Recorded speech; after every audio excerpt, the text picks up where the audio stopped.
नाशिक महानगरपालिकेच्या वतीनं स्वीप अभियानांतर्गत 10 नोव्हेंबरपासून विविध सामाजिक संघटनांचा सहभाग घेऊन मतदार जनजागृती अभियान राबवण्यात येते। आज तृतीयपंथीयांचा देखील मतदार जनजागृती अभियानामध्ये सहभाग होता। शहरातील मध्यवर्ती ठिकाणी मतदान जनजागृती रॅली काढण्यात आली। शहरातील मेन रोड, MG रोड, रविवार पेठ या वर्दळीच्या बाजारपेठेत ठिकठिकाणी तृतीयपंथीयांनी मतदार जनजागृती रॅली काढून मतदानाची टक्केवारी वाढवण्यासाठी नाशिककरांना विविध प्रकारचे संदेश दिले। ओटकर नाशिककर हे ब्रीदवाक्य घेऊन नाशिक महानगरपालिकेचे पूर्व विभागीय अधिकारी राजाराम जाधव आणि पश्चिम विभागीय अधिकारी चंदन घुगे यांच्यासह नाशिकमधील तृतीयपंथीयांच्या स्वयंसेवी संस्थेचे सदस्य या रॅलीमध्ये सहभागी झाले होते।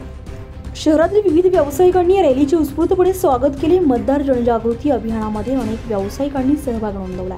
तृतीयपंथीयांची मतदार जनजागृती रॅली सर्वांचंच लक्ष वेधून घेत होती।